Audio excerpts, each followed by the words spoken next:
The metal of the floor grates felt colder than usual today. Lieutenant Arya Novak registered this sensation dimly, her mind having long ago learned to catalog such minor discomforts without dwelling on them. 342 cycles. That's how long she'd been imprisoned in this floating nightmare. Nearly a full Earth year trapped aboard the Ketleri detention vessel, though time had lost all meaning within these walls. The darkness of her cell was nearly complete, broken only by the faint blue glow emanating from the neural dampening field that surrounded her.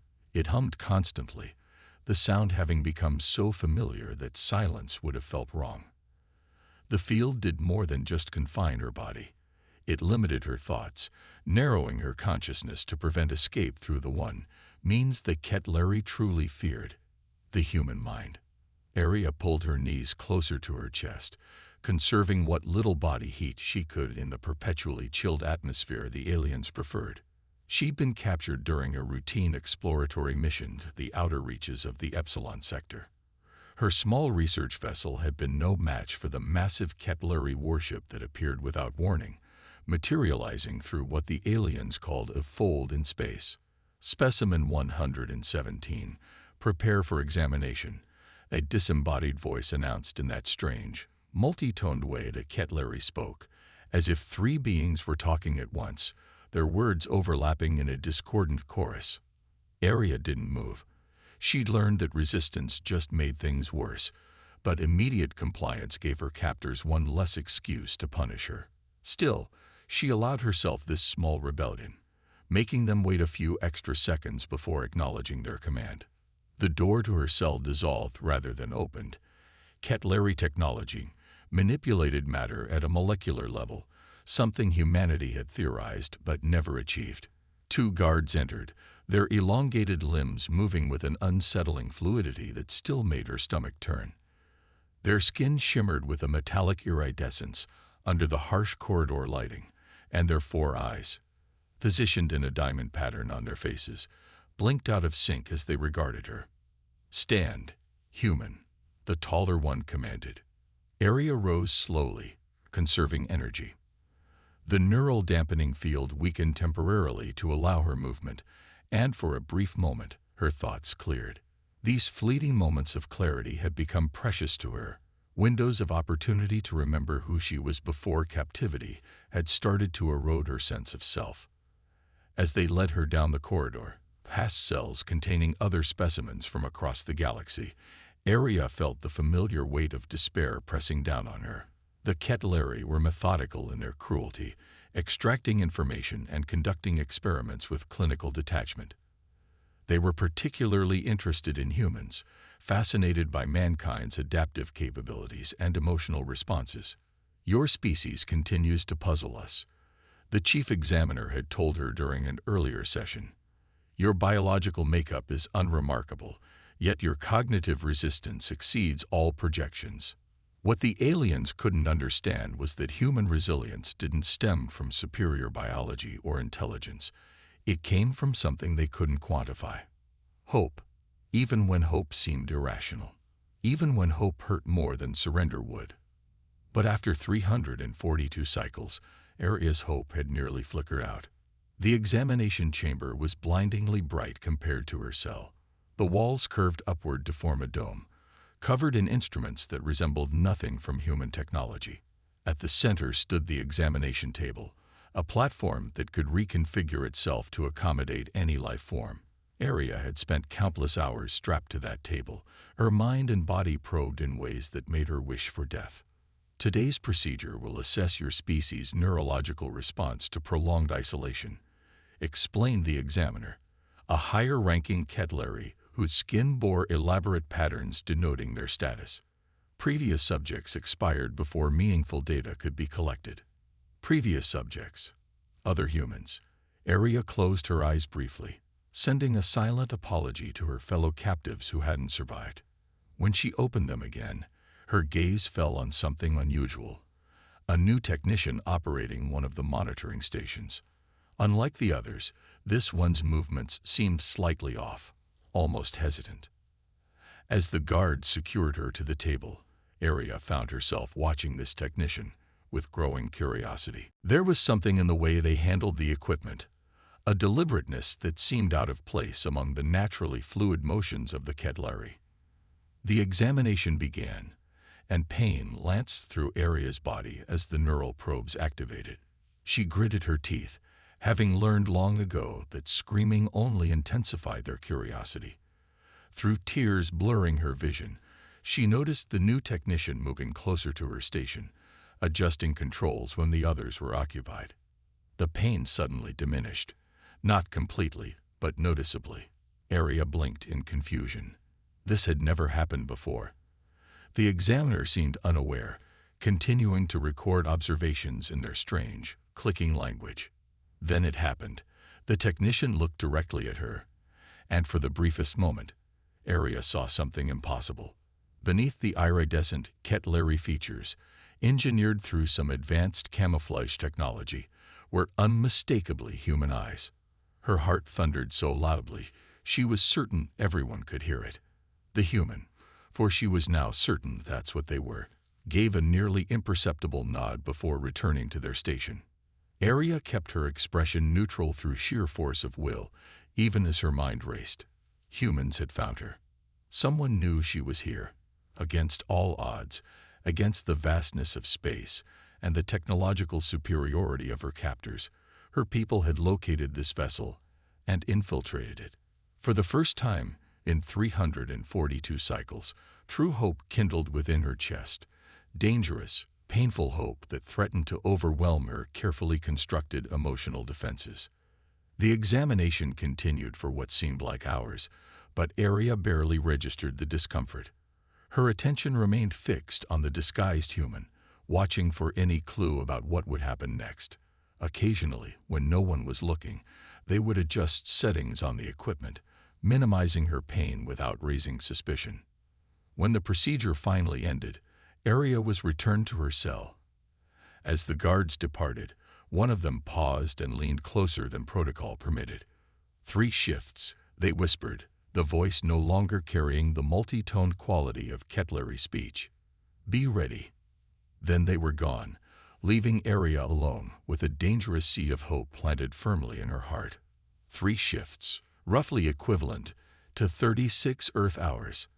After nearly a year in captivity, freedom was suddenly within reach. She sat motionless in the center of her cell, mind racing despite the neural dampener. If humans had developed technology advanced enough to infiltrate a Ketlari vessel, what else had changed in her absence? And more importantly, how many others were involved in this rescue operation? The odds seemed impossible. One disguised operative against an entire crew of Ketlari warriors and scientists. Aria forced herself to breathe slowly, methodically. Panic would only trigger the emotional monitoring systems.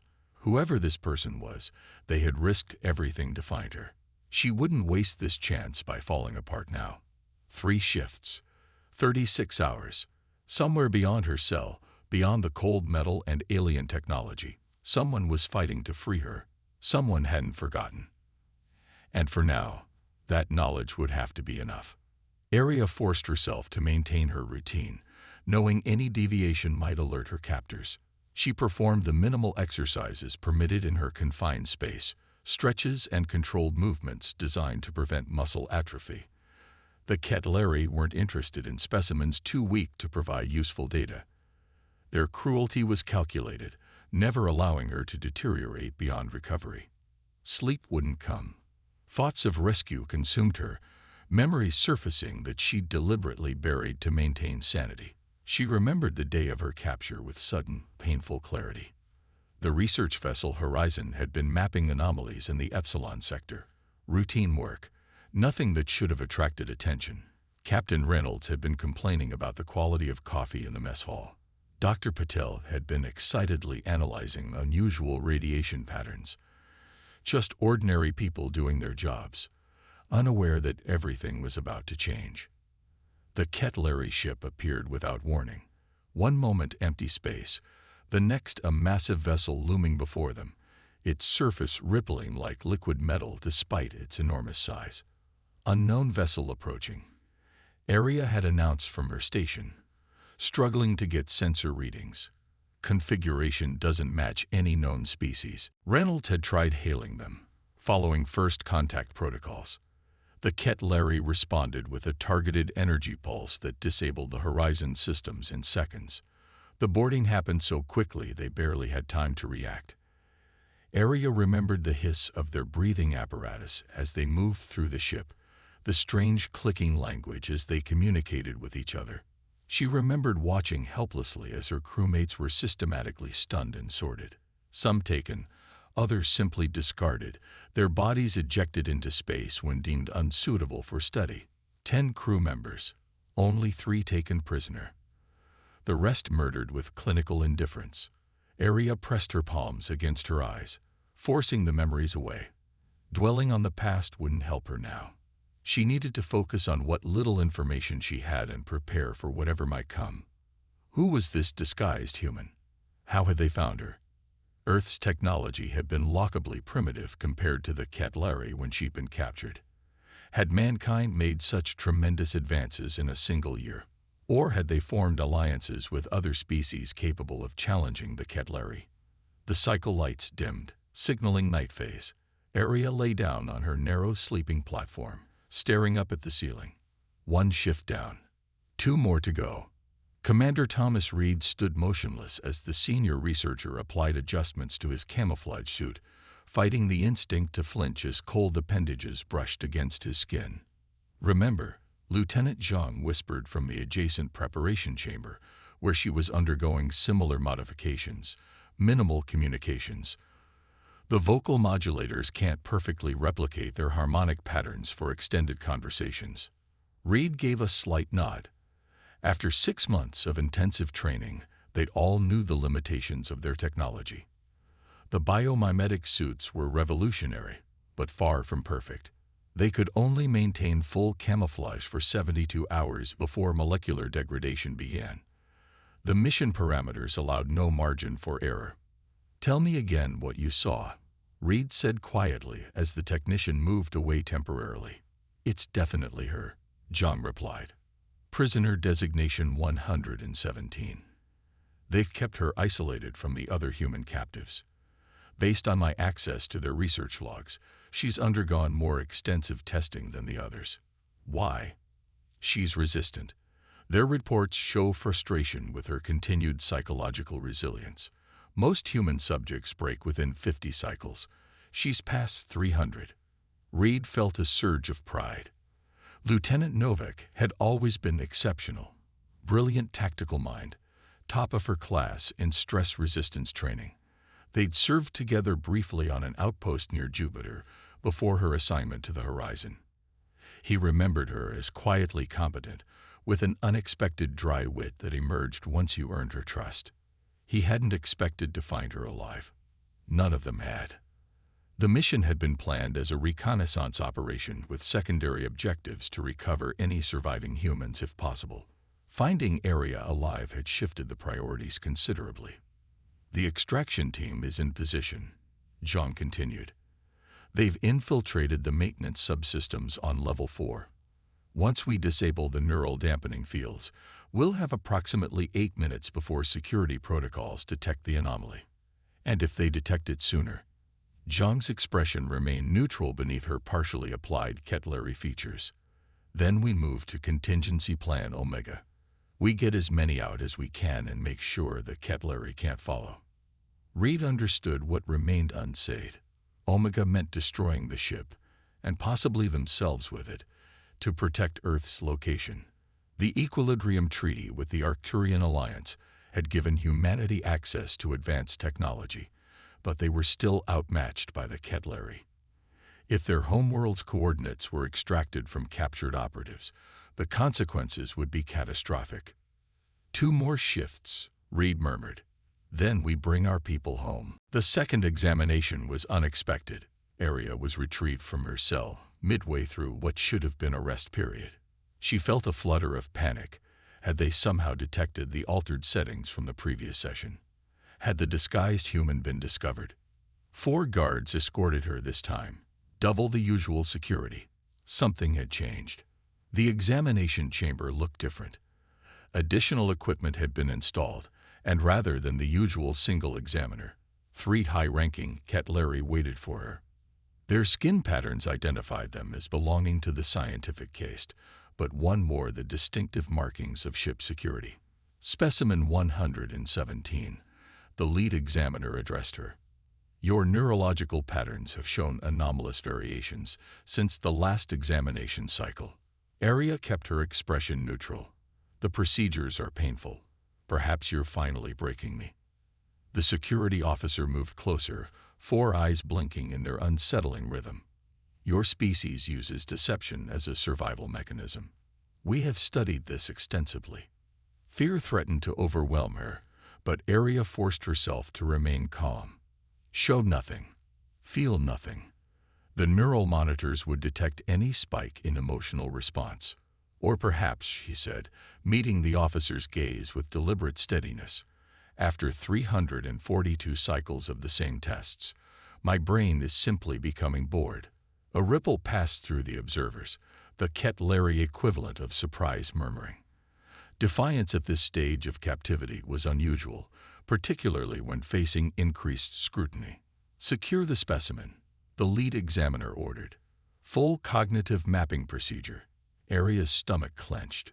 She'd witnessed this procedure performed on another prisoner, a non-human from a system she didn't recognize. The subject hadn't survived. The process essentially downloaded a complete neural map, destructively scanning the brain layer by layer. As the guards moved toward her, Arya made a split-second decision. If she was going to die anyway, she wouldn't make it easy for them. The neural dampener was at its weakest during transport. She had one chance. She went limp suddenly, dropping her full weight against the nearest guard. The momentary confusion gave her the opening she needed. She drove her elbow up into the breathing apparatus at the base of the Kettleri's neck, one of the few vulnerabilities they possessed. The guard made a high-pitched keening sound and stumbled backward. Arya spun, using momentum to slam her restraints into another guard's face. Pain shot through her wrists, but she barely registered it. The remaining guards moved with blurring speed, but Arya had the advantage of desperation. She dropped and rolled, sweeping the legs of a third guard. She knew she couldn't win, not against 4 Kettleri with only her shackled hands as weapons, but every second of resistance was a second she wasn't strapped to that machine. A painful shock coursed through her body as one of the guards activated a neural disruptor. Arya's muscles seized, and she crashed to the floor, vision blurring as pain overwhelmed her senses. Through the haze, she saw the guards reforming their positions around her. And then, a slight hesitation from one of them, the disguised human. She couldn't be certain through the waves of agony shooting through her skull. Remarkable, the lead examiner commented, observing the confrontation with clinical interest. Even knowing failure is certain, the specimen chooses resistance. The security officer made a dismissive gesture. Primitive survival instinct, nothing more. As they dragged her to the examination table, Arya caught a glimpse of the monitoring station. The technician from before was absent. Her last hope vanished as the restraints closed around her limbs, and the terrible machine lowered toward her head. Reed moved swiftly through the maintenance tunnels that ran between the ship's primary systems, his heart pounding against his ribcage. The camouflage suit felt suffocating, its artificial skin stretching uncomfortably with each movement. They've moved up the timetable. Zhang's voice came through his subdermal communicator, barely audible. They're performing a cognitive mapping on Novak now. Full extraction procedure. Cold dread washed over Reed. That's a terminal procedure. Affirmative. We need to move. Now. The other prisoners? No choice. Priority 1 is Novak. She's been isolated because she has information the others don't. Her last mission before capture was to the Proxima Deep station. Reed understood immediately. Proxima Deep had been developing experimental dry systems, technology that could potentially match the Kettleri's fold capabilities. If they extracted that knowledge from Arya's mind. Team 2, accelerate extraction timeline. Reed ordered. Zhang, meet me at junction point 7. We're going to need a diversion. He reached a narrow intersection where the maintenance tunnel connected with the primary power distribution node. The Arcturian devices they'd smuggled aboard were small enough to fit in his palm. Innocent-looking metallic spheres that contained targeted electromagnetic pulse generators calibrated specifically to Kettleri technology. Reed placed 3 devices at strategic points, programming each with different delay timers. The diversions would create cascading system failures that should mask their true objective. Zhang appeared at the junction, her camouflage showing subtle signs of degradation around the joints. Security patrols have increased on all decks. They suspect something. How much time do we have before they start the final phase of the extraction? 20 minutes maximum. The preparation phases are already underway. Reed made a quick decision. We're initiating now. Alert extraction team to stand by. Set primary EMP for 3-minute delay. Zhang nodded, making the necessary adjustments to her device. What about the other prisoners? Secondary team will attempt retrieval during the confusion. But area is the priority. They moved quickly through the tunnels, placing the remaining devices at predetermined locations. The ship's vast size worked to their advantage. Even with advanced technology, the Kettleri couldn't monitor every system simultaneously. As they approached the access point nearest to the examination chamber, Reed checked the molecular stability of his camouflage. The reading showed 63% integrity, degrading faster than anticipated due to the accelerated timeline. Remember, Zhang said quietly, once we disable the neural dampeners, every psionic-capable species on this ship will know something's wrong. The Kettleri keep those fields running specifically because they fear telepathic communication among prisoners. Reed nodded, which is exactly why we're going to use it to our advantage. Area floated in a gray haze of semi-consciousness. The preliminary phase of the cognitive mapping had already begun, drugs pumping through her system to prepare her neural pathways for extraction. Her thoughts felt sluggish, memories surfacing randomly like bubbles in thick liquid. The Kettleri moved around her, adjusting equipment, speaking in their clicking language. She could no longer understand their words, the translation function in her neural implant affected by whatever they'd administered. Something felt wrong about the room. The lights seemed to pulse erratically, the shadows stretching and shrinking in unnatural patterns. Was this part of the procedure, or was her mind already beginning to fracture? An alarm sounded, distant at first, then growing louder. The examiners paused, heads tilted in their characteristic gesture of receiving information through their communal network. The security officer made a sharp, agitated movement. Continue the procedure. This could be a deliberate distraction. The lead examiner hesitated. Systems are reporting power fluctuations in critical sections. Protocol requires. I am overriding protocol, the security officer interrupted. This specimen has demonstrated unusual attributes. Complete the extraction before. The rest of the sentence was lost as the lights suddenly failed, plunging the chamber into darkness. Emergency illumination activated moments later, bathing everything in an eerie red glow. Aria felt the drug's grip on her mind weakening slightly. Whatever was happening had interrupted the procedure. She tried to focus, to fight through the chemical fog clouding her thoughts. A second, more urgent alarm joined the first, and the deck beneath them shuddered violently. The examiners moved with sudden urgency, securing equipment, voices raised in what sounded like confusion or argument. Through half-lidded eyes, Aria saw something impossible. The wall panel beside the primary monitoring station seemed to ripple, and then a figure emerged from within, as if passing through solid matter. Not Kettleri. The proportions were wrong. Human. The figure moved with practiced efficiency, producing a small device that emitted a pulse of energy. The nearest examiner collapsed instantly. The security officer spun, reaching for a weapon, but a second pulse dropped him before he could activate it. The third examiner backed toward an emergency communication panel, but never reached it.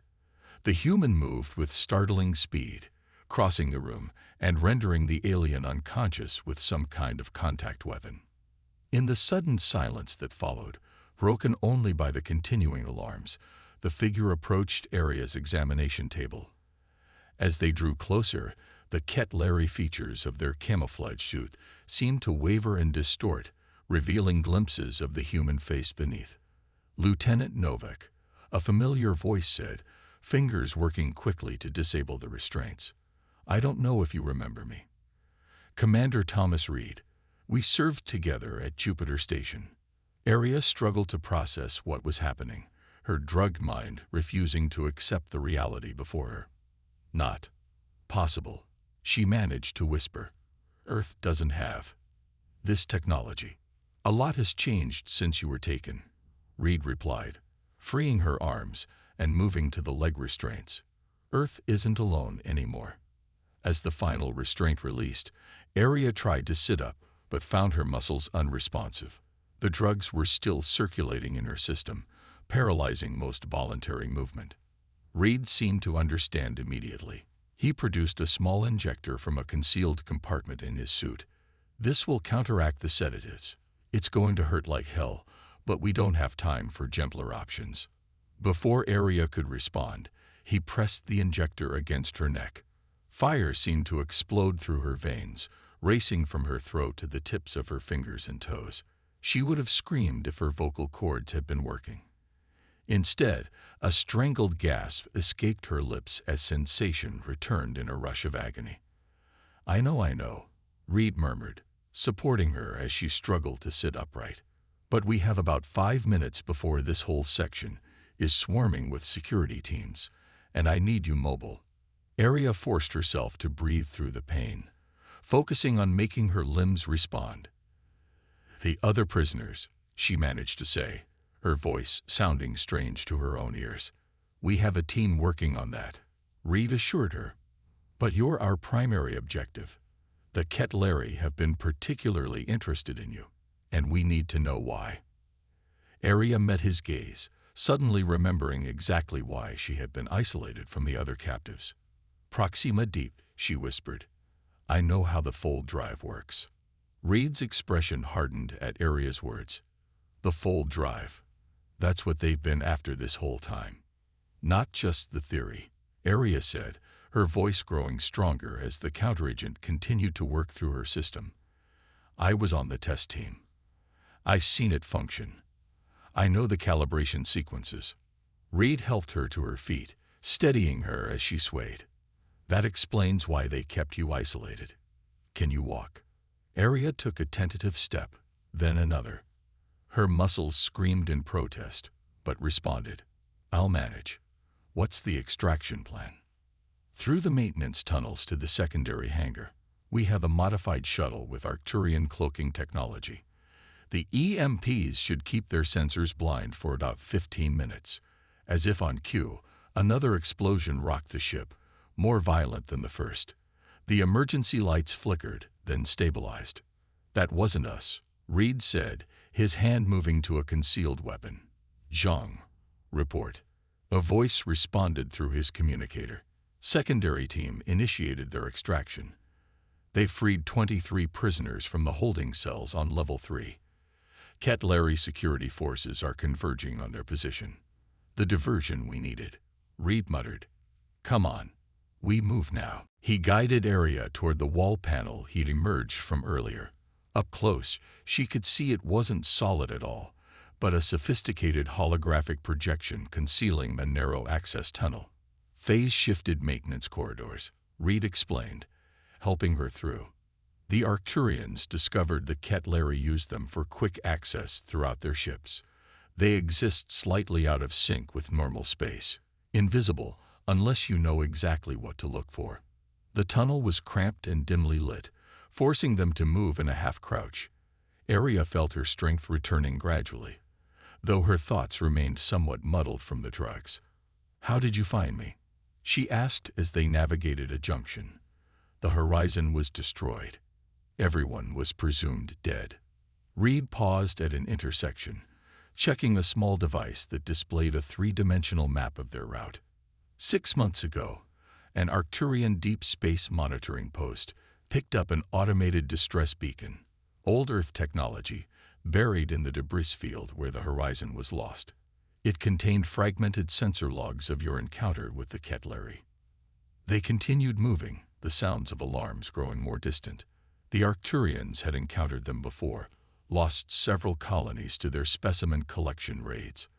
When they realized humans had been taken, they approached Earth with an alliance offer, technology exchange for help fighting the Ketleri. But how did you find this specific ship?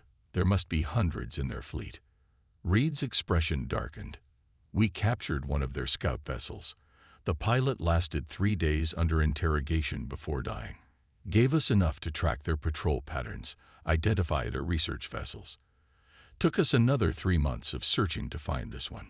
The gravity of his words sank in. Earth had changed in her absence, become harder, more desperate. The gentle exploration mission she remembered felt like something from another lifetime. Here, Reed said, stopping at another junction. He pressed a sequence of points on the wall, causing a previously invisible panel to slide open. We need to cross a section of main corridor to reach the next maintenance tunnel. Stay close. They emerged into a wider corridor bathed in the same red emergency lighting. Reed's camouflage suit shimmered, adjusting to match their surroundings, though Arya could see the deterioration accelerating, patches revealing the human technology beneath. Reed to extraction team. He whispered into his communicator. Position. Secondary hangar secured. Zhang's voice replied. Minimal resistance. Engineering team is bypassing launch protocols.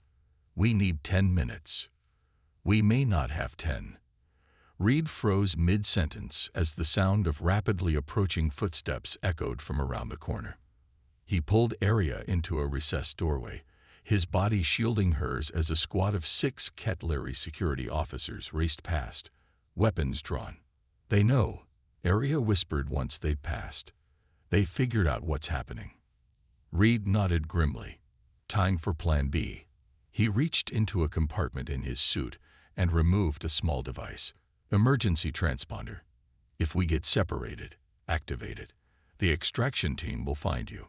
He placed it in her palm, closing her fingers around it.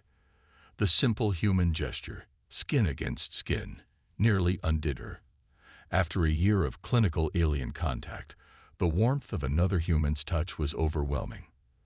Let's go, Reed said, checking the corridor before leading them forward.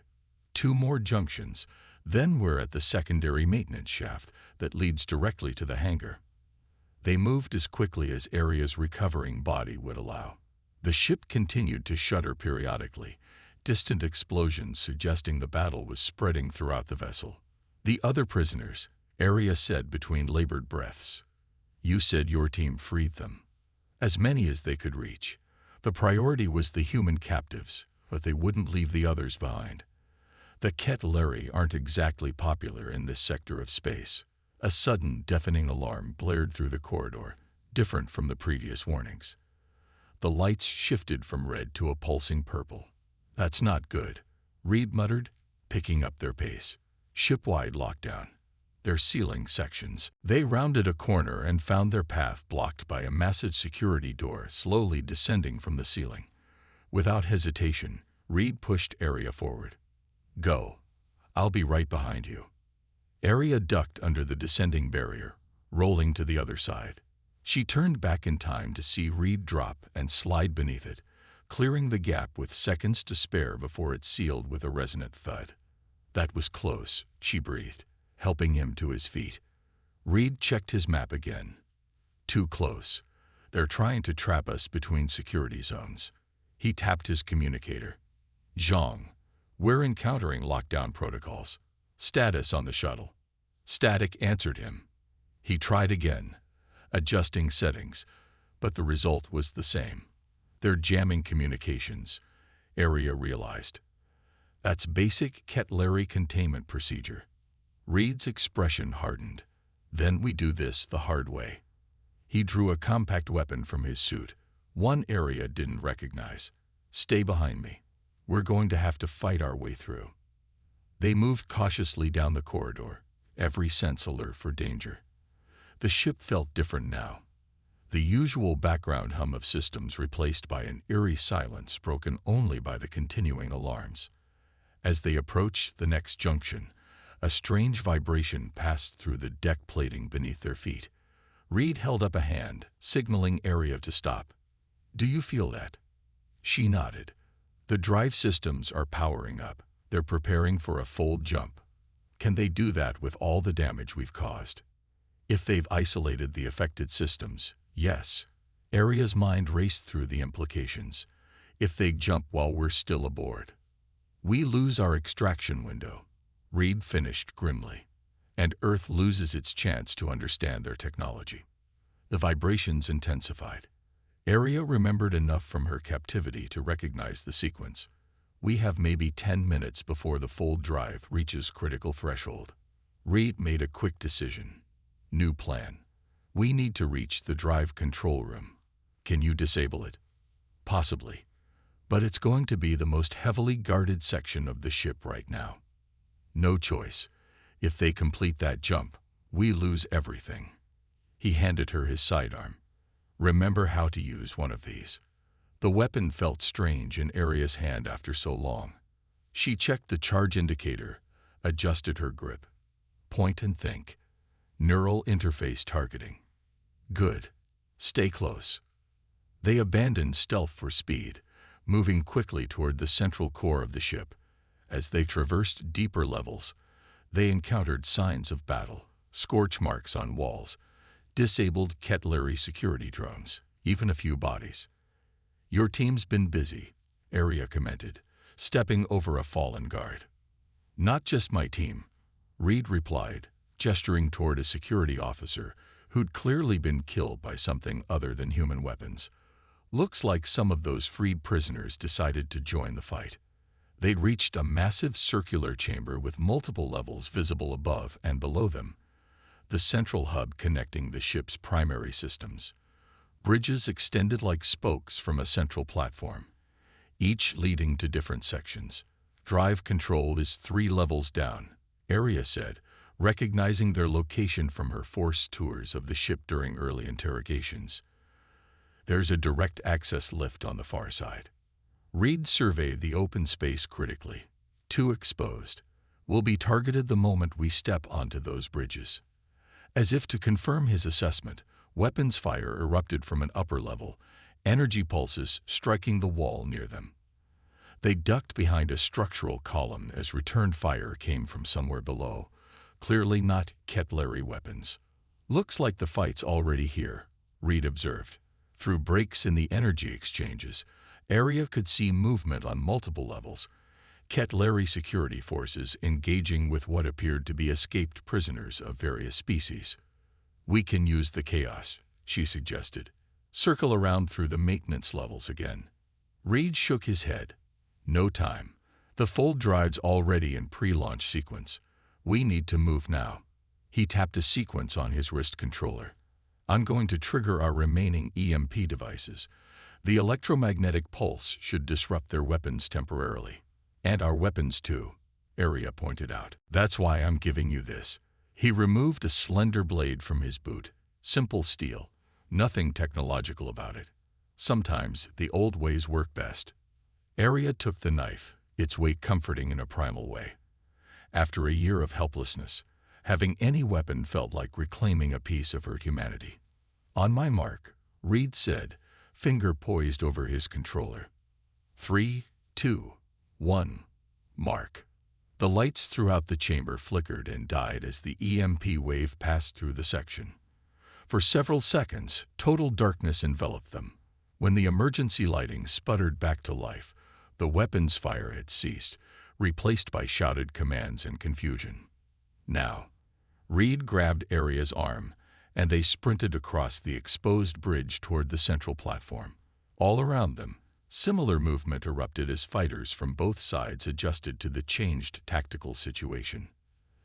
They were halfway across when a Ketlari officer appeared directly in their path, communication device in hand.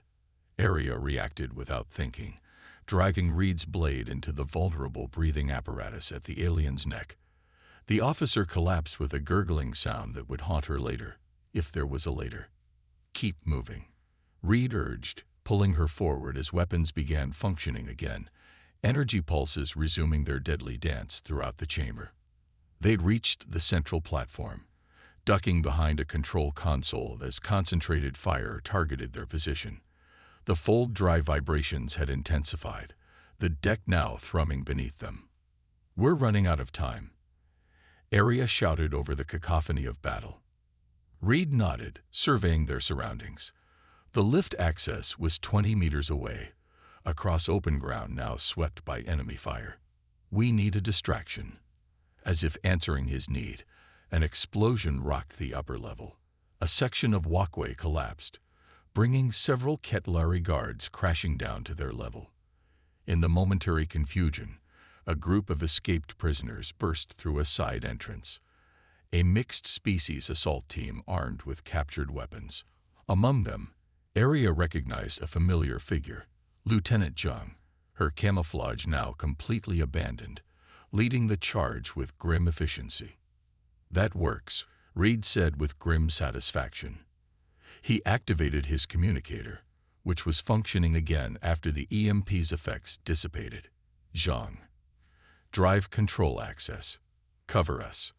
The response came immediately as Zhang directed suppressing fire toward the Ketlari positions guarding the lift. "Go. We'll hold them." Reed and Arya sprinted for the lift, energy pulses scorching the deck around their feet.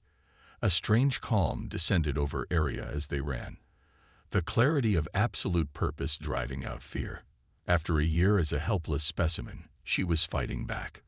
Whatever happened next, she would meet it on her feet as a human. They reached the lift just as Zhang's team began to be pushed back by superior Ketlari numbers. Reed slammed his palm against the access panel, overriding it with a device from his suit. The doors slid open, revealing an empty chamber. "Get in," he shouted, providing covering fire as Arya entered. A stray energy pulse caught his shoulder, spinning him around with its impact. Arya grabbed his arm, pulling him into the lift as the doors closed behind them. "How bad?" she asked, examining the wound as the lift began its descent. Reed grimaced. "Suit absorbed most of it. I can still function." He tapped commands into the lift controls, overriding its safety protocols to increase speed. 3 minutes to drive control, maybe 5 before fold initiation. Arya leaned against the wall, suddenly overwhelmed by the reality of their situation. "Even if we reach it in time, what then? The Ketlari will just repair whatever damage we do. They'll keep hunting us, keep taking specimens." Reed met her gaze, his expression resolute. "That's why we're not just disabling the drive." He removed a final device from his suit, larger than the others, with a pulsing core of what appeared to be liquid light. "This is Arcturian technology, a quantum field destabilizer." Understanding dawned on Arya. "You're going to collapse the fold drive's containment field, creating a cascading reaction through their drive system." He nodded. "There won't be enough of this ship left to salvage, let alone pursue us." "That's suicide," Arya whispered. "We'd never get clear in time." "The plan includes a delayed trigger." Reed's voice was steady, just enough time to reach the shuttle. The lift slowed as they approached their destination. Arya could feel the vibrations through the floor intensifying, the fold drive nearing initiation threshold. "I need you to be sure about this," Reed said quietly. "Once we start, there's no turning back. And I can't do it without you. I need your knowledge of their systems to place the device properly." For the first time since her rescue began, Arya felt the weight of choice. Real choice, not the illusion of options her captors sometimes offered. After a year of having every decision made for her, the responsibility was almost overwhelming. She thought of her crewmates who hadn't been taken, their bodies ejected into space like refuse. She thought of the other prisoners she glimpsed during her captivity, subjected to experiments too horrific to dwell upon. She thought of Earth, vulnerable if the Ketlari learned its location from captured operatives.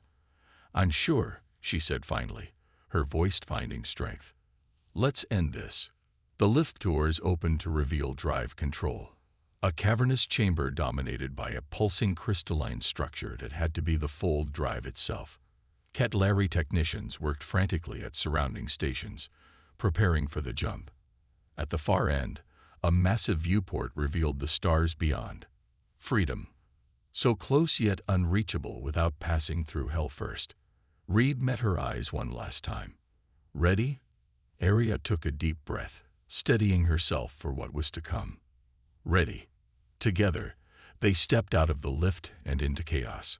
The HFY noticed them immediately. Shouts in their clicking language echoed across the drive chamber as technicians scrambled for cover and security personnel drew weapons. Reed pushed Aria behind a cluster of equipment, energy pulses sizzling past them to strike the wall. "We need to reach the main control node," Aria shouted over the noise, pointing to a raised platform near the crystalline structure. "That's where drive calibration happens." Reed nodded, returning fire with practiced precision. 8 targets between us and there. Any other way around. Aria scanned the room, memory and instinct working together. During her captivity, she'd been brought here twice.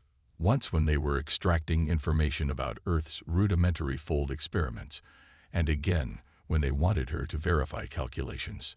"The maintenance crawlway," she said, pointing to a narrow opening beneath the primary coolant pipes.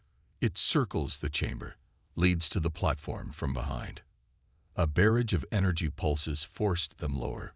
Reed grimaced as a shot singed his arm, the camouflage suit now failing in multiple places. "You go. I'll keep them focused here." "We need to go together," Aria insisted. "I can't place the device without you. If we both try to move, they'll track us. I'll create a diversion, then follow." He pressed the quantum destabilizer into her hands. "Remember, it needs to interface directly with the drive's control matrix. Don't activate it until I reach you." Aria clutched the device, its pulsing core warm against her palms. "How long after activation?" 3 minutes to full quantum collapse. Should give us enough time to reach the emergency evacuation pods near the aft section." He checked his weapons charge. "Ready?" She nodded, fingers tightening around the destabilizer. "Ready." Reed suddenly rose from cover, firing in a wide arc that forced the HFY to scatter. "Go now." Aria sprinted toward the maintenance access, keeping low. Behind her, Reed's covering fire intensified, drawing all attention to his position. She reached the narrow opening and dropped to her stomach, wriggling into the confined space. The crawlway was barely wide enough for her shoulders, forcing her to push forward on elbows and knees. The metal was cold against her skin, a familiar sensation after a year in the perpetually chilled environment of her cell. She could hear the battle continuing behind her, energy weapons discharging. Orders shouted in alien voices, the occasional human grunt from Reed as he maintained his position. The ship lurched suddenly, the vibrations of the fold drive intensifying to a teeth-rattling hum. Through gaps in the crawlway's plating, Aria could see the crystalline structure glowing brighter, pulsing with barely contained energy. "Final calibration sequence," she muttered to herself, moving faster. 5 minutes at most. She reached a junction and paused, orienting herself. Left would lead to the secondary cooling systems, right to the control platform. She turned right, the passage narrowing further. The quantum destabilizer, clutched against her chest, felt heavier with each meter she crawled, its importance a physical weight. Ahead, a maintenance hatch marked the end of the crawlway. Aria paused before it, listening for movement on the other side. Hearing nothing, she gently pushed it open a crack. The raised platform was just beyond, dominated by a circular control console surrounding a miniature replica of the fold drive crystal. 2 HFY technicians worked frantically at the stations, their elongated fingers dancing across interfaces as they prepared for the jump. Neither was looking in her direction. Aria took a deep breath and pushed the hatch fully open, emerging onto the platform in a fluid motion that carried her directly behind the nearest technician. Before the alien could react, she brought the handle of Reed's knife down hard, at the base of its skull, a technique she'd observed during an escape attempt by another prisoner months earlier. The Kettleri collapsed without a sound. The second technician turned, reaching for an alarm panel. Area lunged, tackling the alien with desperate strength. They crashed into the control console, the Kettleri's superior height and reach making it a dangerously uneven match. Four-fingered hands closed around her throat, cutting off her air. Spots danced before Aria's vision as she fought against the crushing grip. Her hand found the knife still clutched in her palm, and she drove it upward with all her remaining strength. The blade sank into the vulnerable breathing apparatus beneath the Kettleri's jaw. The alien made a terrible wheezing sound and released her, collapsing to the platform. Aria rolled away, coughing and gasping for breath. She'd taken lives before, part of standard defense training for space exploration, but never with her bare hands. Never close enough to feel the moment life departed. She pushed aside the nausea threatening to overwhelm her. There would be time for horror later, if they survived. She crawled to the control console, grasping its edge to pull herself upright. The fold drive crystal in the chamber's center now pulsed with blinding intensity, energy arcs crawling across its surface. On the console displays, countdown sequences flashed in Kettleri script, familiar enough from her captivity that she could read the basics. 3 minutes until fold initiation. Below the platform, the battle continued. Reed had moved positions, now fighting from behind the secondary cooling manifolds. His weapon fire had become sporadic, running low on charge. More Kettleri security forces had entered the chamber, systematically closing in on his position. "Reed," she shouted over the din. "The access point is clear." He glanced up, noting her position, and nodded. In a burst of covering fire, he broke from his position and sprinted toward the maintenance crawlway she'd used. 3 Kettleri immediately pursued, energy weapons scoring the deck around his feet. Aria scanned the control console frantically. She needed to buy him time. Her eyes fell on the environmental systems controls, specifically the atmosphere regulation for the chamber. Without hesitation, she overrode the safeties and dumped oxygen levels to minimum. Warning klaxons blared as the chamber's atmosphere thinned rapidly. The Kettleri, evolved for a high-oxygen environment, faltered in their pursuit, movements becoming sluggish. Reed, with his military-grade oxygen implants, continued unaffected, reaching the maintenance access and disappearing inside. Aria returned her attention to the fold drive controls, locating the primary interface port for the control matrix. The quantum destabilizer would need to connect here to trigger the cascade failure. Her fingers hovered over the console, memory surfacing of the calibration sequences she'd been forced to verify during her captivity. With precise movements, she began entering commands, creating a vulnerability in the drive's protective systems. The Kettleri had been careful to never let her actually touch the controls during her previous visits, but they hadn't realized how much she'd absorbed simply by watching. The natural observation skills that had made her an excellent science officer now turned against her captors. A warning indicator flashed as the system detected her intrusion. She worked faster, fingers flying across the interface, using everything she'd learned about Kettleri technology over her long imprisonment. One by one, she bypassed security protocols, creating the opening they would need. The maintenance hatch behind her clanged open, and Reed emerged, breathing heavily.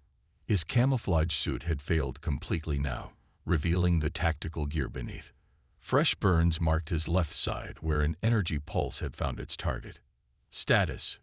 he asked, moving to her side. "Drive initiating in 2 minutes," Aria reported, finishing the final sequence. "I've created an access point for the destabilizer, but the system's fighting back. Security measures are trying to seal the breach." Reed placed the quantum device on the console, making adjustments to its settings. "How long can you keep it open?" 30 seconds, maybe less. "The system's adaptive." He nodded grimly. "That's all we need." He finished the adjustments and looked up at her. "Once this activates, we have exactly 3 minutes before the quantum field collapses completely. The reaction will be catastrophic." Below them, the Kettleri forces had adjusted to the reduced oxygen, dunning breathing apparatus from emergency stations around the chamber. They were reorganizing, preparing for a final assault on the platform. "We need to move as soon as it's activated," Reed continued. "Emergency evacuation pods are 2 decks up from here. If we can reach them before the drive collapses." "And if we can't?" Arya asked, the question hanging between them. Reed's expression softened for a moment. "Then at least the Ketleri won't have you or the full drive technology." He placed a hand on her shoulder, a simple human gesture that felt profound after her long isolation. "Ready?" Arya entered the final command sequence, creating the breach they needed. "Now." Reed slammed the quantum destabilizer into the interface port. The device's pulsing core flared brilliantly as it made contact with the drive's control matrix. For a terrible moment, nothing happened. Then the destabilizer's lights shifted from blue to a deep crimson. "Activation confirmed," Reed announced, checking the device's status.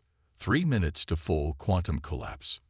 On cue, new alarms blared throughout the chamber, different from any Arya had heard before. The crystalline structure of the full drive began to undulate, energy patterns shifting erratically across its surface. "They know," Arya said, watching as the Ketleri technicians who had recovered now rushed to secondary stations, frantically attempting to counter what they'd done.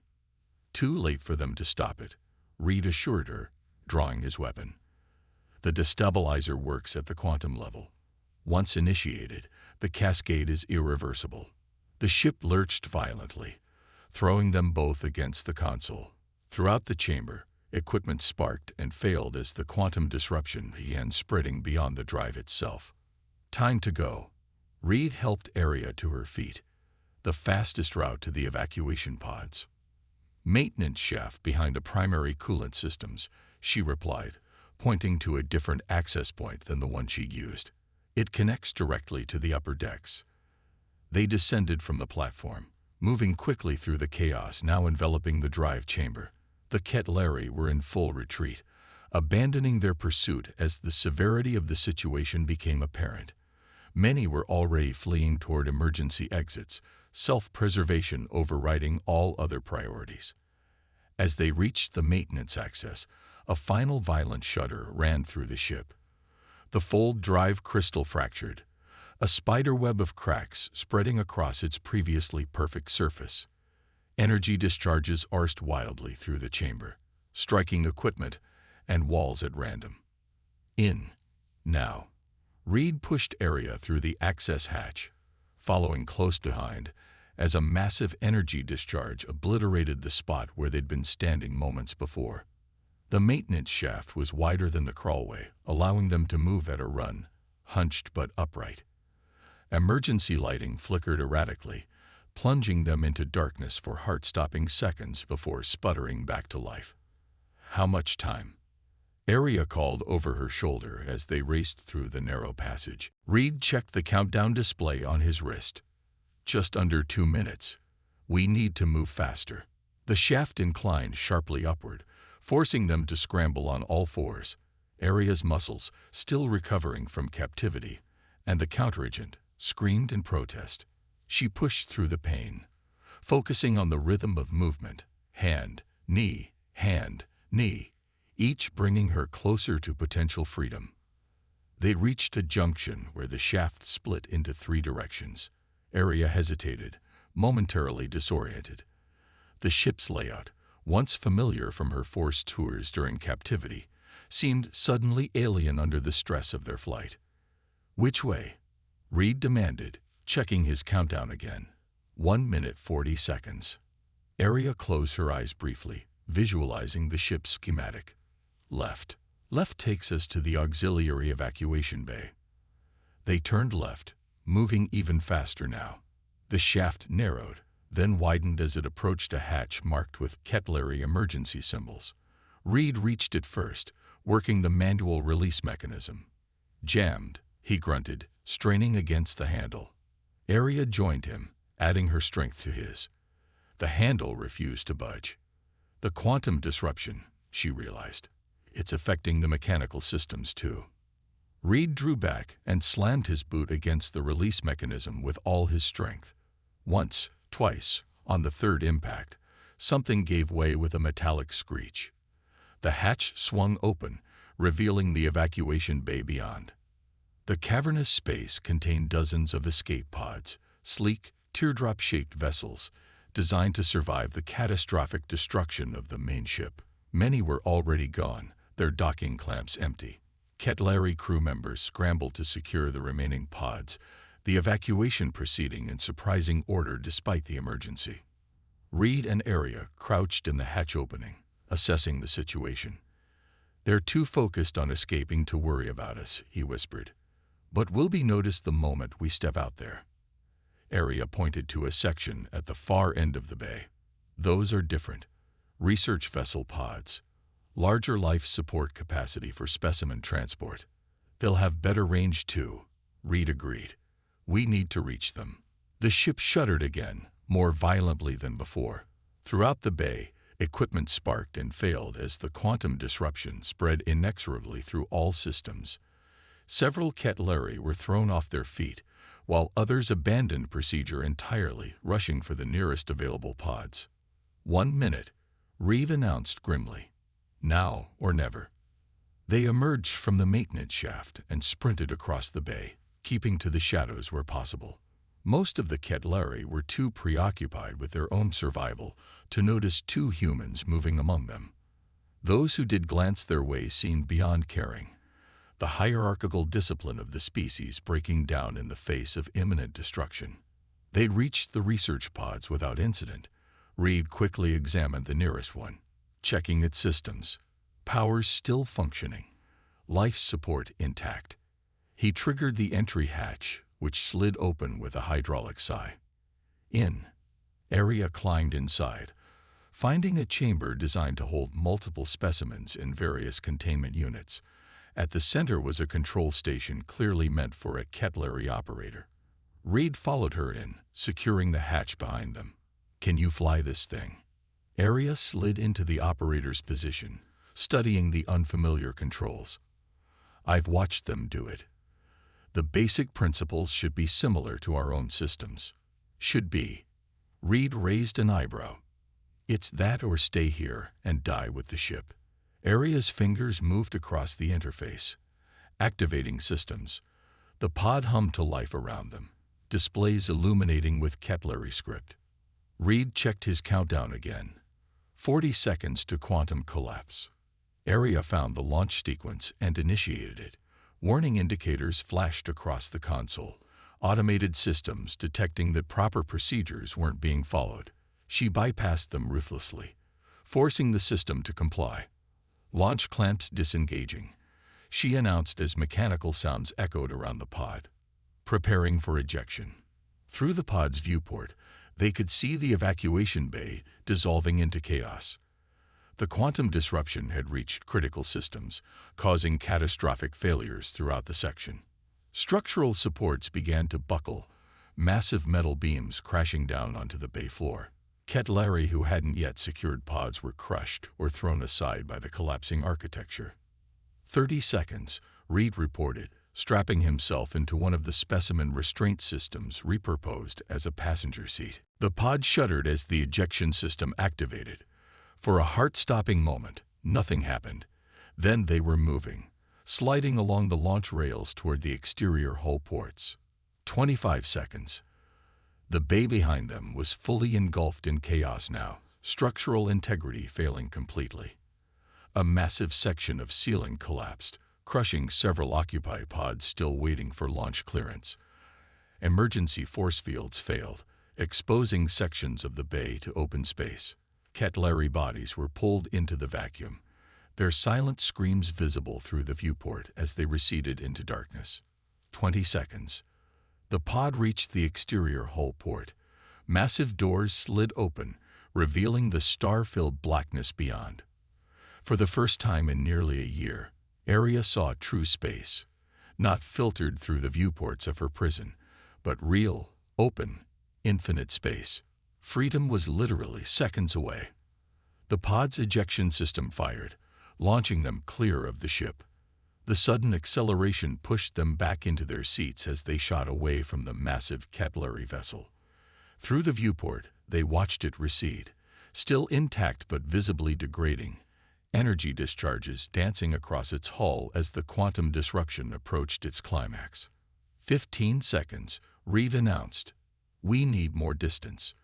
Area pushed the engines to maximum, channeling all available power to thrust. The small pod responded admirably, accelerating away from the doomed ship. On the rear scanners, she could see dozens of other escape pods fleeing in all directions, a desperate diaspora of survivors. 10 seconds.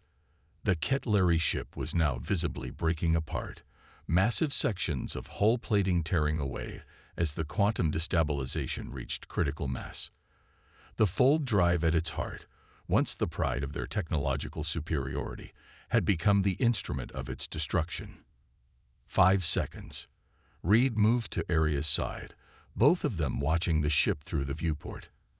After everything, the capture, the imprisonment, the experiments, the desperate escape, it came down to these final moments.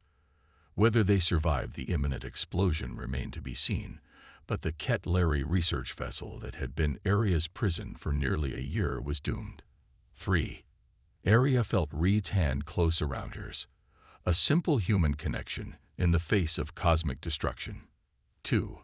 The ship's outline began to blur, its very molecular structure breaking down as the quantum field collapsed completely. 1. The Ketleri vessel disappeared in a blinding flash of light that seemed to bend and distort space itself around it. The viewport automatically darkened to protect their vision, but the brilliance still burned like an artificial sun. Then came the shockwave. Not physical, but something more fundamental. A ripple in space-time itself that overtook their pod with frightening speed. The small vessel tumbled like a leaf in a hurricane, systems failing as the quantum disruption washed over them.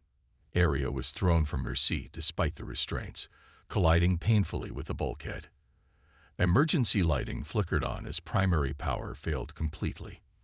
Through the viewport, now cracked and distorting her view, she could see only the expanding sphere of quantum disruption where the Ketleri ship had been, a perfect bubble of destruction expanding outward. Reed had managed to stay secured, but blood flowed freely from a gash on his forehead. He fought with the manual controls, trying to stabilize their tumble. Engine failure. Life support compromised. The pod continued to spin, throwing them about like rag dolls. Warning indicators flashed across every remaining functional display. Hull integrity failing, radiation levels rising, oxygen depleting. They had escaped the ship, but freedom still remained tantalizingly out of reach. As the pod tumbled through the chaos of the quantum aftermath, Aria felt darkness closing in at the edges of her vision. The last thing she saw before consciousness fled was Reed, still fighting with the controls, refusing to surrender to the inevitable. After a year of captivity, she'd found something she thought lost forever: hope. Whether it would be enough remained to be seen. Consciousness returned to Aria in painful fragments. First sound, a persistent alarm cycling somewhere nearby. Then sensation, a sharp ache in her ribs with each breath. Finally sight, as her eyes fluttered open to the dim emergency lighting of the escape pod. She lay on the floor where she'd fallen, the pod no longer tumbling but drifting with an occasional shudder. She pushed herself upright, wincing as her body catalogued a collection of new injuries. The viewport was now completely opaque, emergency shutters deployed to protect against whatever lay beyond. "Reed?" Her voice sounded strange to her own ears, hoarse and distant. When no answer came, fear clutched at her throat. "Reed." She found him slumped over the control console, still secured in his restraints. Blood had dried in a dark trail from the gash on his forehead, but his chest rose and fell with shallow breaths. Alive, but unconscious. Aria checked his pulse, rapid but steady. She gently moved him back from the console, securing his position to prevent further injury. The control panel itself was a disaster of flickering displays and dead sections. Life support indicators showed oxygen at 42% and falling, with backup systems failing. They had survived the initial explosion, but were far from safe. She tried the communications system, but received only static across all frequencies. The pod's locator beacon appeared functional, but there was no way to know if its signal could penetrate the quantum disruption still surrounding them. A navigation display sputtered to life, showing their position relative to nearby star systems. Arya studied it intently, trying to orient herself. The Ketleri ship had been operating in a remote sector, far from established trade routes or colonies. The nearest potential help was the Arcturian outpost at Proxima Centauri, at least 6 days at the pod's maximum speed, assuming the engines could be restored. They had maybe 12 hours of oxygen remaining. Not how I pictured freedom, she muttered, turning her attention to the engineering systems. If she could restore even partial engine function, they might reach a distress relay station within range of their limited life support. As she worked, disconnecting damaged components and rerouting power through secondary systems, memories of her time on the Horizon research vessel surfaced. She'd been responsible for similar repairs during their exploratory mission, keeping the ship functional in the uncharted reaches of space. Captain Reynolds had praised her ingenuity, her ability to make something from almost nothing. Waste of perfectly good talent, he'd joked once after she'd repaired the life support filtration system with parts scavenged from damaged sensor arrays. You should be designing starships, not fixing them.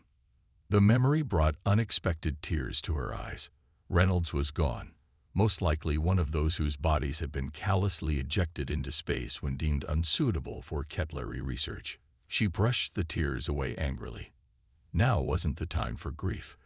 That luxury would come later, if they survived. A groan from Reed pulled her attention away from the repairs. She moved to his side as his eyes opened, initially unfocused before finding her face. "Are we dead?" he asked, voice barely audible. "Not yet," Arya replied, offering a grim smile. "Though the pod's doing its best to change that." Reed attempted to sit up, immediately regretting it as pain flashed across his features. Status: life support compromised. Engines offline. Communications dead. Navigation marginally functional. She helped him adjust to a more comfortable position. "The good news is we're not prisoners anymore." A weak laugh escaped him. Small victories. He glanced around, assessing their situation with practiced efficiency despite his injuries. The quantum disruption.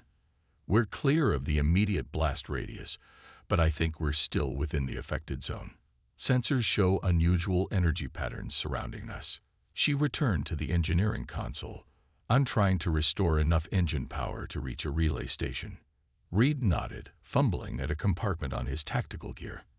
After several attempts, he managed to open it, revealing a small medical kit. "Use this. Might help with the repairs." Arya examined the contents, not traditional medical supplies, but a collection of nanite injectors. "Are these what I think they are?" "Arcturian repair nanites, programmed for biological systems, but they can be repurposed." He winced as he shifted position. "Emergency protocol. Anthropic-class technology." The implication sank in slowly. Anthropic-class technology was theoretical when Arya had been captured. Self-evolving systems capable of adapting to unforeseen challenges. If Earth now had access to such advanced tech, the alliance with the Arcturians went deeper than she'd imagined. She carefully extracted one of the injectors. "How do I reprogram them?" "Interface port on the side. They'll analyze the damaged systems and reconfigure automatically."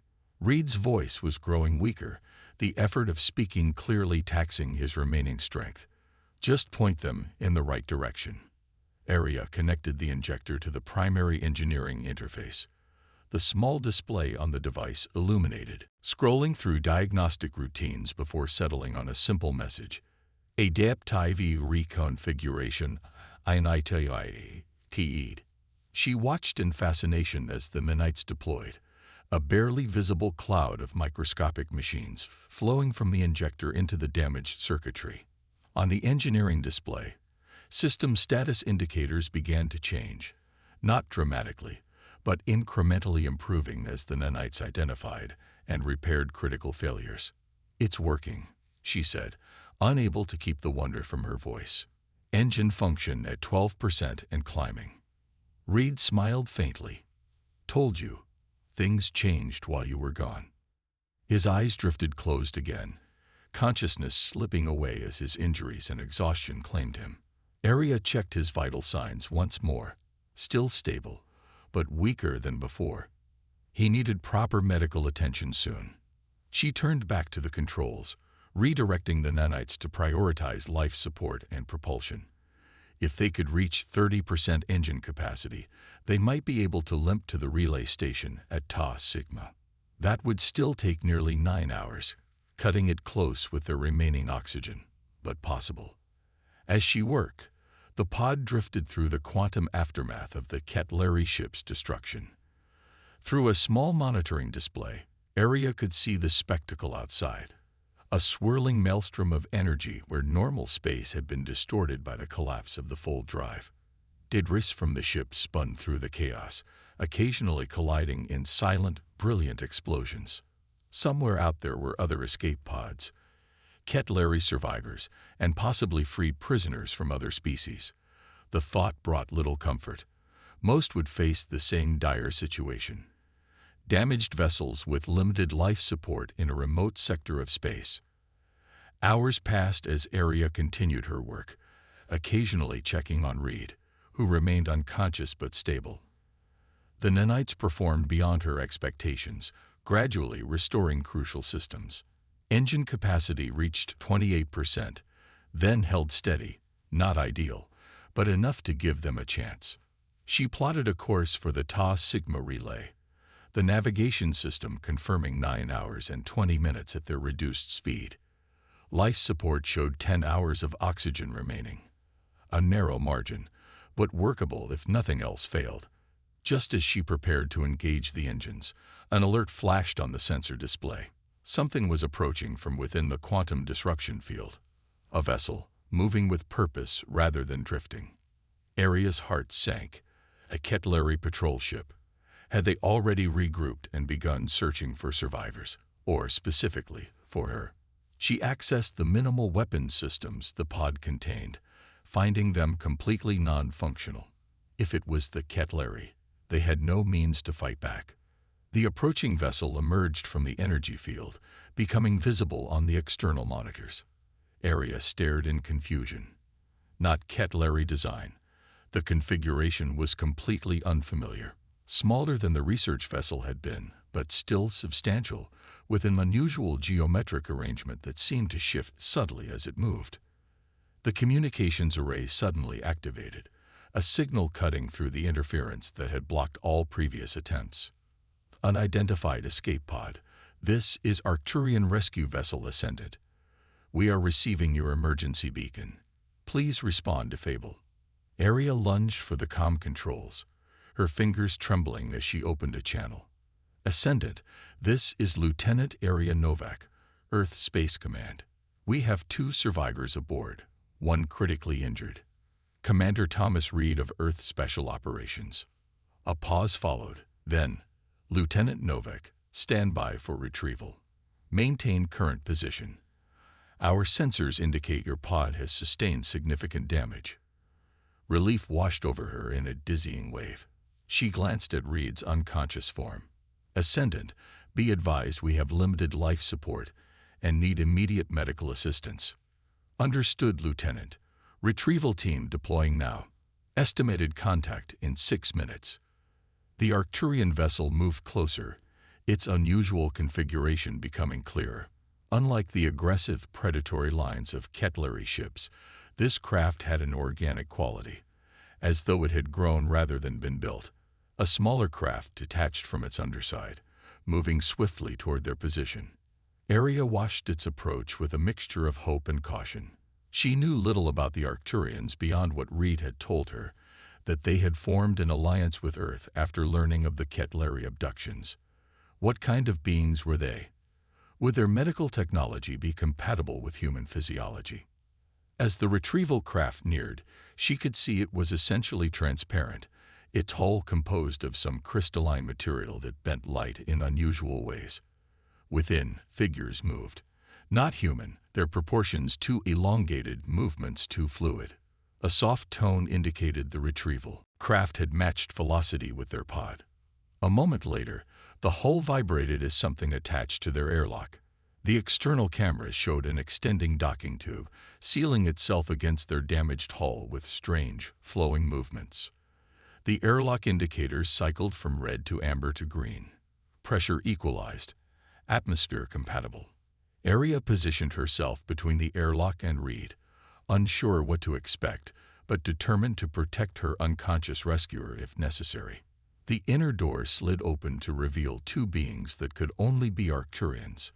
They stood nearly 7 feet tall, their bodies impossibly slender with skin that seemed to shift color subtly in response to the light. Their faces were almost human in arrangement.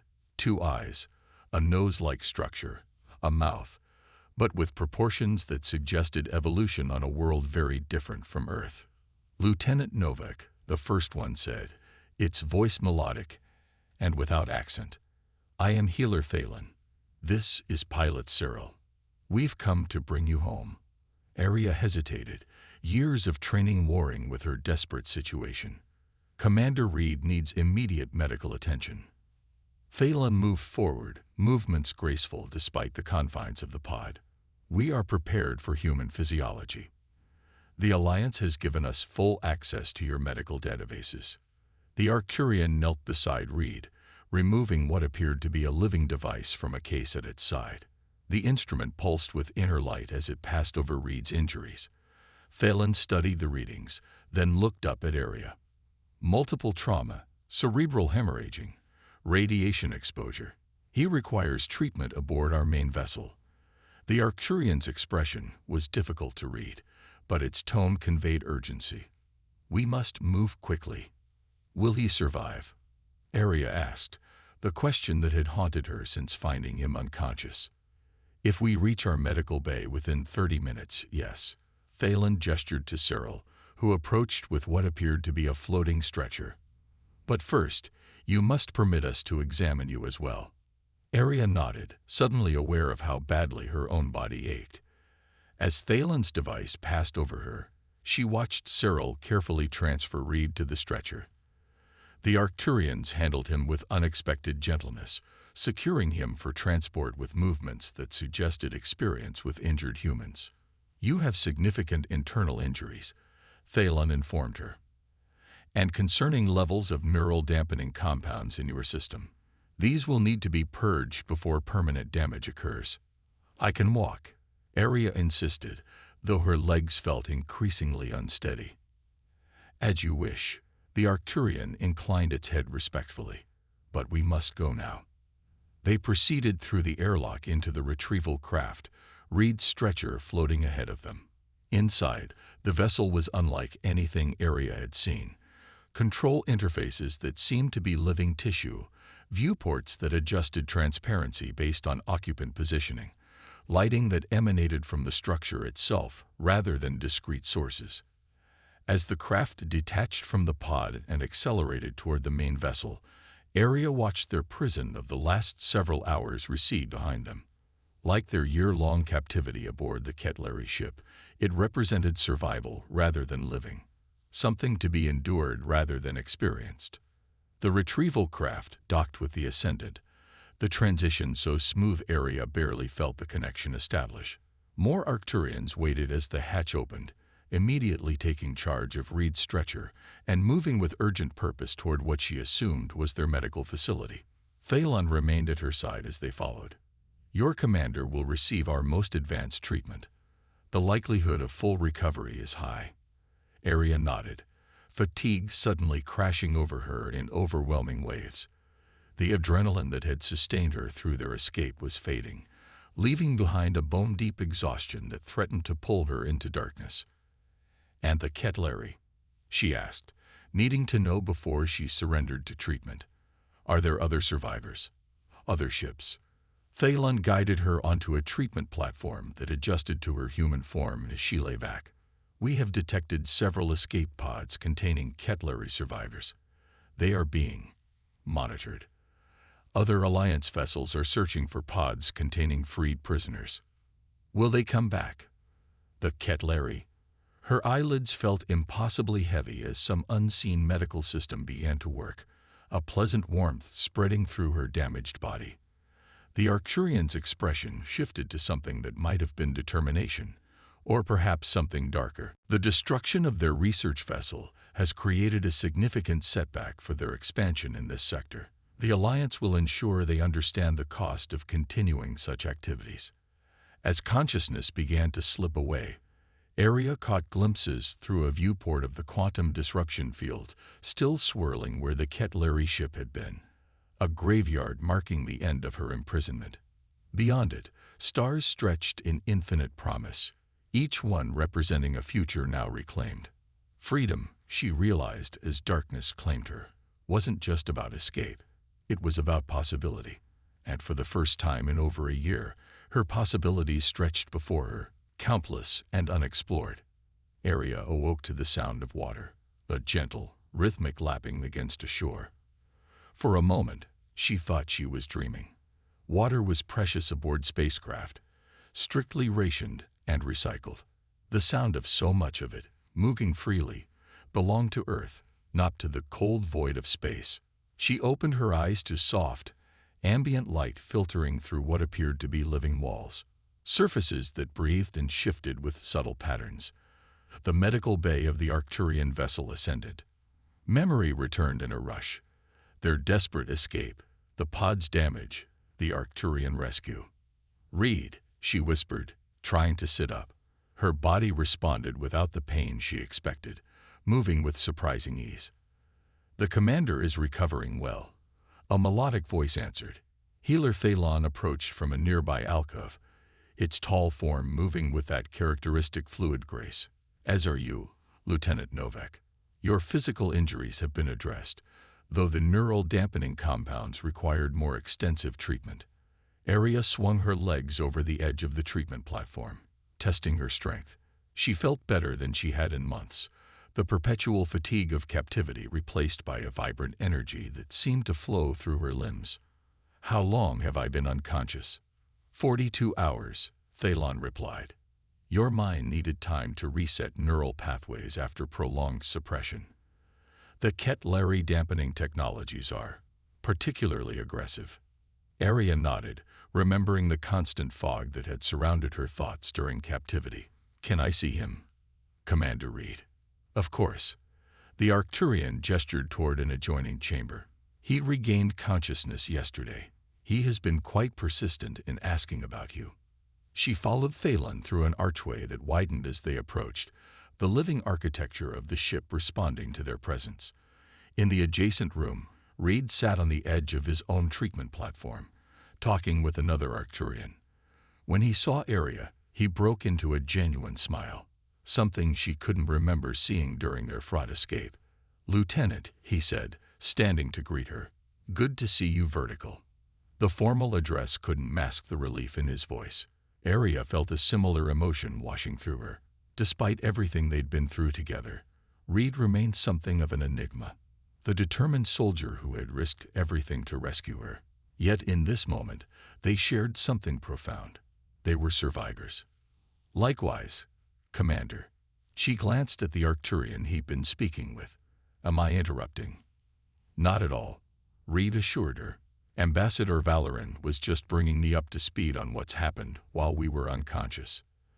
The ambassador inclined its head in greeting. "Lieutenant Novak, it is an honor to meet you. Commander Reed speaks highly of your resilience." Arya felt a twinge of uncertainty. "Thank you, Ambassador. I'm afraid I know very little about your people or our alliance." "A situation we can remedy," Valoran replied. "Perhaps you would both join me in the observation chamber. It provides a more comfortable setting for conversation, and we are approaching a rather spectacular stellar phenomenon that might interest you." They followed the ambassador through corridors that seemed to flow rather than connect, the ship's interior a continuous organic whole rather than assembled compartments. Crew members they passed, both Arcturian and surprisingly, human, nodded respectfully. Arya felt oddly self-conscious in the simple medical garments they'd provided, aware that her appearance must reflect her recent ordeal. The observation chamber took her breath away. An enormous transparent dome revealed unfiltered space beyond, stars gleaming with perfect clarity. The chamber itself contained comfortable seating arrangements organized around a central holo display, currently showing what appeared to be a tactical map of the sector. Please, Valoran gestured toward the seating. The Ascendant will provide refreshment attuned to your nutritional needs. As if responding to the ambassador's words, recesses in the nearby surfaces produced containers of what looked like water and food appropriate for humans. Arya accepted hers gratefully, suddenly aware of her hunger. I understand you have many questions, Valoran began once they were settled. About the Alliance, about Earth's current situation, and about what happens next. The Ketleri, Arya said immediately. Are they still a threat? The ambassador's expression shifted subtly. The Ketleri Dominion remains powerful, but your actions have created significant disruption to their operations in this sector. The research vessel you destroyed was their primary xenobiological facility, responsible for the collection and study of countless species. Good, Reed said firmly. What about survivors? Other prisoners? 23 captives were freed during the operation, Valoran reported. 17 have survived and are receiving treatment aboard other Alliance vessels. 6 Ketleri escape pods were also recovered, containing 34 survivors. They have been placed in containment pending diplomatic resolution. Arya felt a complex mix of emotions at this news. Relief that other prisoners had been saved, satisfaction that the Ketleri would face consequences, but also a nagging unease about those who hadn't survived, both captives and captors. War, even justified war, exacted its price indiscriminately. And Earth, she asked, how much has changed while I was gone? Reed and Valoran exchanged glances. Perhaps I should explain this part, Reed said. The ambassador nodded and stepped away, giving them privacy. Earth formed the alliance with the Arcturians approximately 8 months ago, Reed began. After we discovered what happened to the horizon, the Arcturians have been monitoring Ketleri activities for decades. They've lost several colonies to their specimen collection program. They approached us. Reed nodded. Once they realized humans had been taken, they'd been searching for allies against the Ketleri for some time. But most species in this sector are too intimidated to oppose them openly. Humanities, let's call it our stubborn refusal to accept subjugation, impressed them. Arya managed a small smile at that. I can imagine. The technology exchange has been revolutionary, Reed continued. Medical advances, propulsion systems, defensive capabilities. Earth has progressed decades in less than a year. But the most significant change has been psychological. Knowing we're not alone, that we have allies against threats like the Ketleri, has united Earth in ways I wouldn't have thought possible. And the public? Do they know about what happened to the horizon? About the other captives? Reed's expression darkened. Yes, full disclosure was part of our agreement with the Arcturians. No secrets about what we're facing. It was difficult at first. Panic, fear, the usual reactions. But people adapted. Humans are good at that. The observation dome suddenly illuminated with brilliant color as the ship passed near a stellar nursery. Vast clouds of gas and cosmic dust where new stars were forming. The spectacle momentarily silenced them both, a reminder of the universe's indifferent beauty amid their very human concerns. It's strange, Arya said finally, watching the interplay of light and shadow in the nebula. I've been dreaming of this moment for so long. Freedom, safety, a return to normal life. But I'm not the same person who was captured. I'm not sure I even know what normal means anymore. Reed's gaze was understanding. No one expects you to be the same. What you endured, it changes a person. But it doesn't have to define your future. And what is my future? Earth Command probably listed me as killed in action months ago. Actually, you were listed as missing, presumed captured, Reed corrected. Your position at Jupiter Station has been held open, but there are other options too.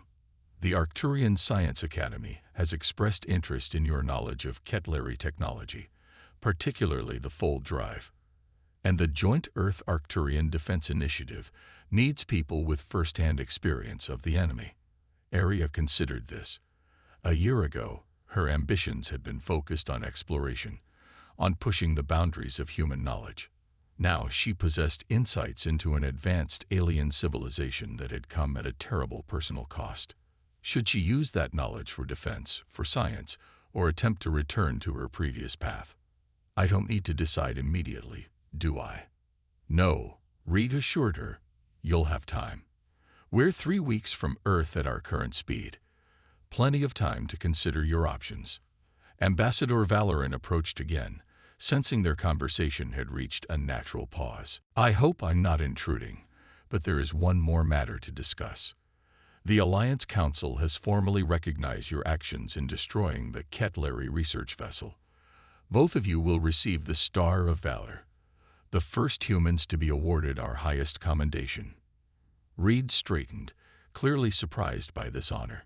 Ambassador, we were just doing our duty. Perhaps by your standards, Valoran replied. But your willingness to sacrifice everything to free not only your own kind, but all captives aboard that vessel represents the very principle upon which our alliance was founded. Mutual defense against tyranny, regardless of species. The Arcturian gestured toward the nebula still visible through the dome.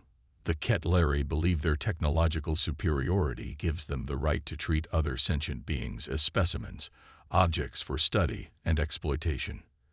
By demonstrating that even their most advanced vessels can be destroyed by those they considered inferior, you have struck a blow not just against one ship, but against their entire philosophy.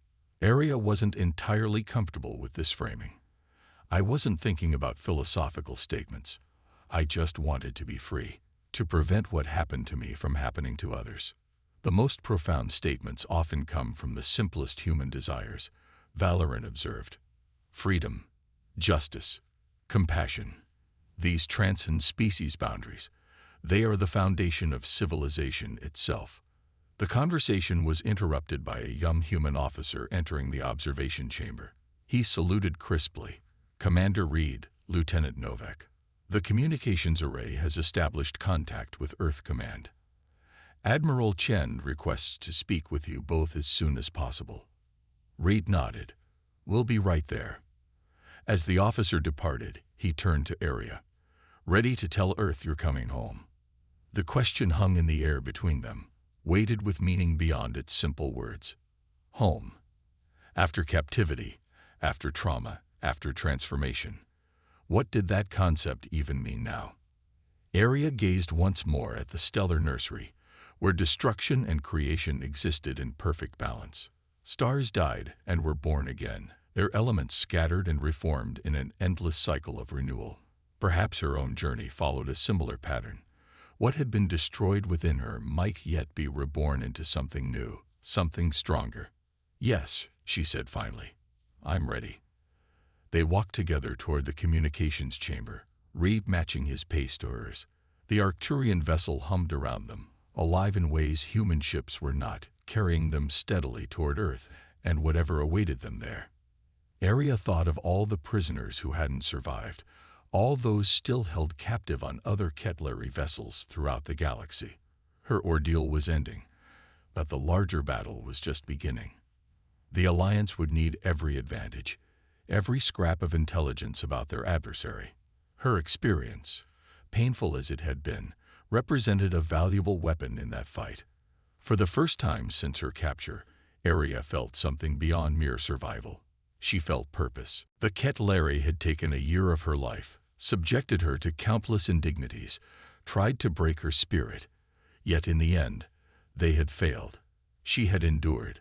More than that, she had escaped with knowledge that might help protect others from a similar fate. As they entered the communications chamber, screens flickering to life with the Earth Command insignia, Aria stood straighter. Whatever came next, rehabilitation, debriefing, eventual reassignment, She would face it with the same resilience that had kept her alive in captivity. Not just surviving, but living with purpose. The screen resolved to show Admiral Chen, her expression shifting from professional composure to visible emotion as she recognized both officers. Commander Reed, Lieutenant Novak, on behalf of Earth Command, and all humanity, welcome back. Arya felt Reed's hand briefly touch her shoulder, a simple gesture of solidarity from the man who had fought to free her. In that moment, amid the stars countless light years from Earth, surrounded by alien technology and facing an uncertain future, Arya Novak finally allowed herself to believe what had seemed impossible for so long. She was free. The journey home would be long. The scars, both physical and psychological, would remain. But as the Arcturian vessel Ascendant carried them through the cosmic wilderness, Arya found a peace she had thought forever lost. Not in forgetting what had happened, but in knowing that her captivity, her suffering, her escape, all of it now served a greater purpose. Her story would help write the next chapter in humanity's place among the stars. She had survived to tell it, and in the telling, perhaps others would find the strength to endure their own darkest hours, to fight for freedom when all hope seemed lost. That would be her legacy, not as a victim, but as a testament to the unbreakable human spirit. Beyond the ship, stars beckoned, and Arya Novak, once prisoner, now pioneer, turned her face toward their light.